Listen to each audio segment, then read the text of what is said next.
नमस्कार, सभी बच्चों का मेरा YouTube चैनल पे स्वागत है। हम लोगों का टॉपिक चल रहा है पार्टनरशिप प्रॉब्लम। तो आइए देखते हैं, हम लोग आज से स्टार्ट करेंगे क्वेश्चन नंबर 5 से। तो हमारा क्वेश्चन नंबर 5 है, X and Y invested in a business in the ratio 4:5। तो यहाँ X लिखा, यहाँ Y लिखा, 4:5 में इन्वेस्ट कर रहे हैं। ठीक है, तो ये यूनिट दी हुई है। If the ratio of their profit after an year is this, find the time for which Y invested money. If हमें वाई का टाइम निकालना है कि वाई ने कितने टाइम के लिए अपना पैसा इन्वेस्ट किया। If X invested for the whole year, तो अगर एक्स इन्वेस्ट कर रहा है होल ईयर के लिए, तो एक साल में कितने महीने होते हैं? 12। तो इसमें 12 से मल्टीप्लाई कर दीजिए, और इसका टाइम हमको निकालना है, तो इसलिए हमने यहाँ पे टी लिख दिया। ठीक है, अब देखिए ये वाली लाइन पढ़िए, if the ratio of their profit after an year is 6/5। आपको पता है कि मनी इन्वेस्ट किया गया और कितने टाइम के लिए इन्वेस्ट किया गया, उन दोनों का मल्टीप्लिकेशन इज इक्वल टू क्या होता है? प्रॉफिट के। प्रॉफिट का रेशियो हमें दिया हुआ है 6/5। 6 दिया हुआ है x का और 5 दिया हुआ है y का। x की वैल्यू हम यहाँ लिख लेंगे 6 के सामने, 12 × 4/5। ठीक है, 5t। अब देखिए कुछ कट रहा हो तो काट दीजिए। देखिए 5 से 5 कट जाएगा, तो t इज इक्वल टू आ जाएगा 12 4 जा 48/6। तो टाइम कितना आ गया? 8 मंथ्स, क्योंकि ईयर की बात की गई, एंड ईयर की। तो बी वाई ने अब कितने टाइम तक इन्वेस्ट करा अपना मनी? 8 मंथ्स तक। ठीक है, अब देखिए question number 6। A and B started a business in partnership by investing in the ratio 5:7। ठीक है, तो 5 पार्ट था A का। A और B की पार्टनरशिप पे कोई बिजनेस स्टार्ट हुआ जिसमें A का पार्ट 5 था और B का 7 था। ठीक है, तो देखिए A और B 5:7। ठीक है, after 3 months A withdraw 2/5 of its investment. अब आप देखो 2/5 है ना, तो हम इन दोनों नंबर को ऐसा बना लें जो 5 से कट जाए। तो हमने क्या किया, इन दोनों में ही 5 से मल्टीप्लाई कर दिया, तो ये बन गया हमारा 25 और ये बन गया हमारा 35। अब सुनिए क्या बोला जा रहा है, after 3 months A withdraw 2/5 of its investment।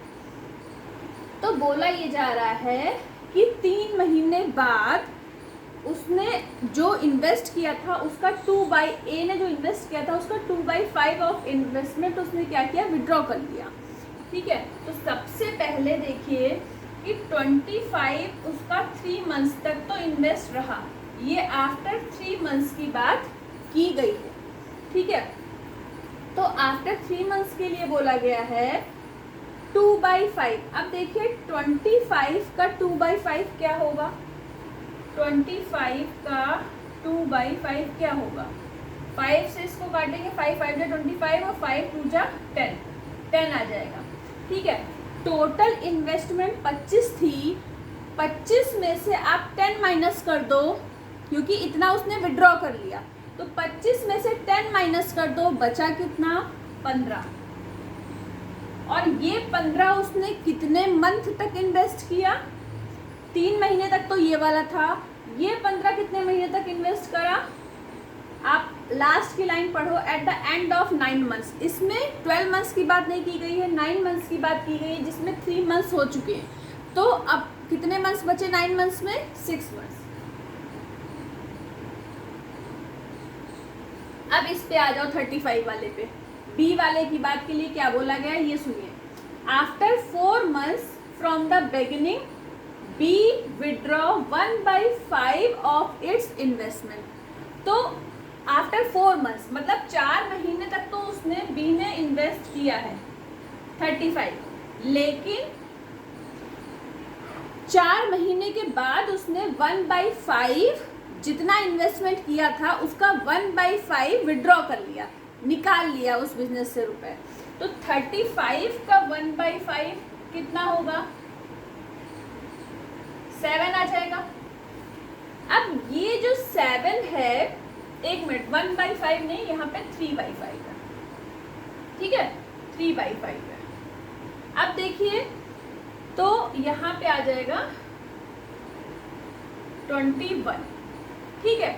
तो उसने क्या किया, 21 उसने विड्रॉ कर लिया। अभी हमें रुपए तो कुछ पता नहीं है, यूनिट्स में सारी चीजें पता है, ठीक है। 35 में से उसने 21 विड्रॉ कर लिया। अब 21 विड्रॉ कर लिया तो 35 में 21 माइनस करो, कितना बचेगा? 4 और यहाँ पे 1, 14 बचा। तो यहाँ पे लिखेंगे 14 इंटू, अब 9 मंथ्स में 4 मंथ्स हो चुके हैं, तो अब कितने मंथ्स बचे? 5। तो यहाँ आप लिख दोगे 5, ठीक है। अब ये कैलकुलेशन आपको सॉल्व करके लाना है सिंपल वे में। तो कैसे करें हम लोग? सबसे पहले देख लें सारी चीजें 5 से कट रही हैं। तो 5 5 जा 25, 5 3 जा 15, 5 7 जा 35 और ये 5।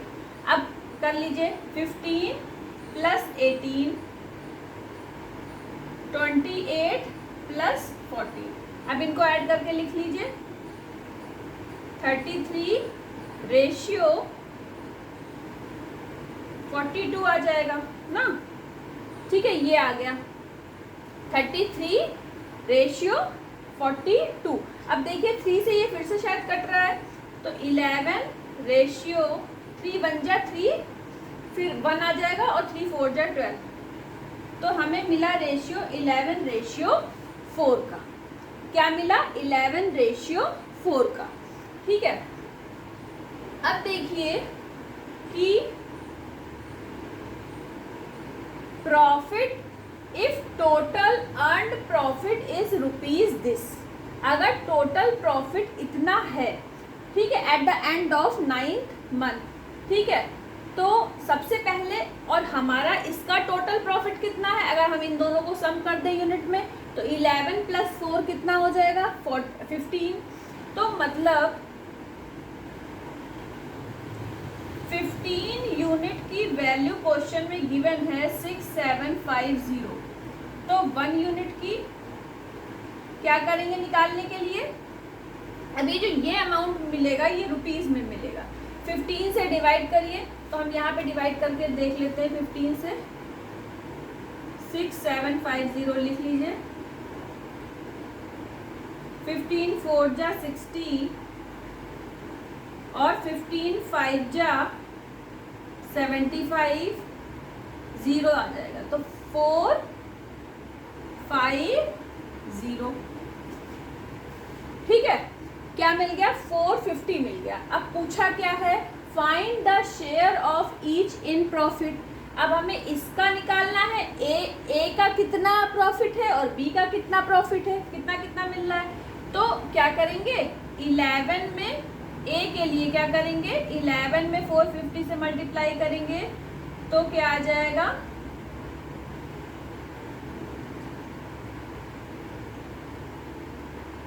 4950 रुपीज।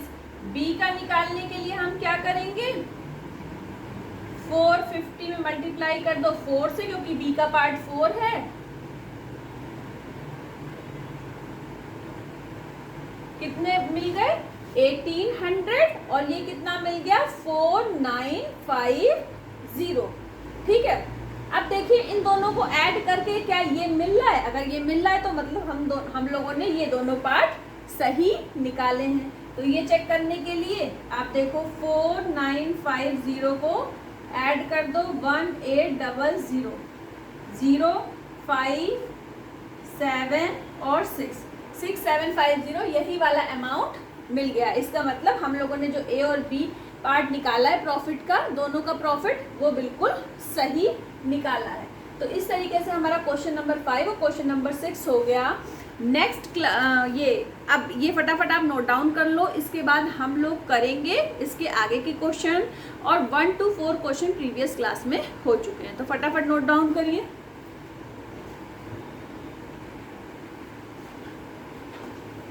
अब देखिए question number 7,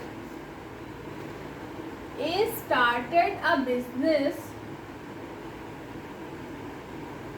₹12,000 after some time B invested 9,000। A ने किसी बिजनेस में इन्वेस्ट करे 12,000 और बी ने 9,000, ठीक है। तो 30 से 30 कट जाएगा, तो इसे लिख दीजिए 12, इसे लिख दीजिए 9। अब eight the end of the year, एक साल की बात की जा रही है, तो एक साल का मतलब है, क्योंकि 12 ने कुछ महीने बाद किया है तो हमको नहीं पता है, तो यहाँ पे लिख दीजिए टी। इसको सॉल्व कर लीजिए, तो क्या आ जाएगा, 3 3 जा 9, 3 4 जा 12, फिर 3 4 जा 12, 16:T आ गया। क्या आ गया, 16:T। At the end of the year total profit was 8,000। Total profit 8,000 है, मतलब टोटल प्रॉफिट 16 + T, इसकी वैल्यू गिवन है 8,000, ठीक है। और क्या गिवन है, and share of B, B का जो शेयर है, एक मिनट, बी का जो शेयर है वो 1600 है, तो 1600 के सामने बी का शेयर लिख दोगे, तो बी का शेयर प्रॉफिट का कितना है, टी है। अब इसको आप सॉल्व कर लो, 2 0 से 2 0 काट दीजिए, यहाँ आ जाएगा 10, यहाँ आ जाएगा 2, इससे इसको काटेंगे तो क्या आ जाएगा, 5 आ जाएगा, फिर 5 से मल्टीप्लाई करेंगे टी को, तो 5t आ जाएगा। तो 16 + T = 5t, तो 4t आ गया 16, तो t की वैल्यू मिल गई 4 मंथ्स। अब ये कौन सी वैल्यू है, t = 4 मंथ्स है कि बी ने, ए और बी ने एक बिजनेस किया जिसमें अपना अपना शेयर डाला, लेकिन बी ने कुछ महीने बाद ज्वाइन किया था, तो बी ने उस बिजनेस को 4 महीने बाद ज्वाइन किया था। एक साल में 12 महीने होते हैं, एक साल की बात की गई है, और बी ने 4 महीने बाद बिजनेस ज्वाइन करा था। क्वेश्चन क्या पूछा है, find after how many months B join in the business. B ने 4 महीने के लिए बिजनेस किया, बी ने, ये जो टाइम टी निकलता है, बी ने 4 महीने के लिए बिजनेस करा, तो जब आप 12 में से 4 माइनस कर दोगे तो क्या मिलेगा, 8 महीने। इसका मतलब बी ने बिजनेस कितने महीने के लिए किया, 8 मंथ्स। तो ये आपका आंसर है। कितने, find after how many months B joined in the business. जो ये वाला टाइम निकलता है टी, इतने महीने के लिए तो उसने बिजनेस किया है, तो कितने महीने के लिए उसने नहीं किया है हमें निकालना था। After how many months B joined in the business, कितने महीने बाद बी ने बिजनेस को ज्वाइन करा, तो बी ने 8 महीने बाद बिजनेस को ज्वाइन करा। और कितने महीने के लिए बी ने बिजनेस किया, 4 महीने के लिए बी ने बिजनेस किया। तो जो यहाँ टी की वैल्यू निकलती है वो निकलती है कि कितने महीने के लिए किया, और जो यहाँ पे निकली है वो ये निकली है कि उसने कितने महीने बाद उस बिजनेस को ज्वाइन किया। तो क्वेश्चन पूछा गया था, find after how many months B join the business. 8 महीने के बाद उसने बिजनेस को ज्वाइन किया। तो इस तरीके से हो गया हमारा क्वेश्चन नंबर 7।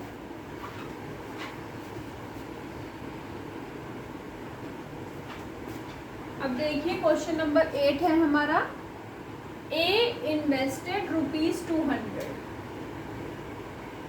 ए, बी और सी, तीन की बात की गई। A invested ₹200, B invested 300 more than A, तो मतलब 500। C, after 8 months C invested ₹150। 8 महीने के बाद उसने इन्वेस्ट करा और ये बात की जा रही है eight the end of the year. तो 8 महीने बाद इन्वेस्ट किया, मतलब उसने अब कितने महीने के लिए इन्वेस्ट करा? 4 महीने के लिए। और इनके लिए टाइम नहीं दिया हुआ, मतलब 12 महीने के लिए इन्होंने इन्वेस्ट करा। ठीक है,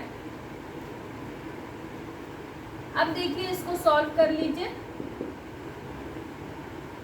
पहले तो एक 0 से ये काट दीजिए, फिर अब 4 से काटिए। 4 1 जा 4, 4 3 जा 12, 4 3 जा 12। ठीक है, अब 5 से काटिए। 5 3 जा 15 और 10 आ जाएगा, और यहाँ पे 5 4 जा 20। अब और देखिए कुछ कट रहा है। 3 3 और 3, 1 आ गया, इसको काटा। अब क्या बच रहा है वो लिख दीजिए। 4 रेशियो 10 रेशियो 1। ये हमें ABC का रेशियो मिल गया। अब बोला गया at the end of the year C got profit ₹350। अब C का पार्ट कितना है? 1, मतलब 1 यूनिट की वैल्यू क्वेश्चन में गिवन है ₹350। अब पूछा गया है find the investment of ABC। तो A ने कितना इन्वेस्ट किया था? 4, B ने 10 और C ने 1। इन तीनों में 1 यूनिट की वैल्यू से मल्टीप्लाई कर दीजिए तो इनका इन्वेस्टमेंट निकल आएगा।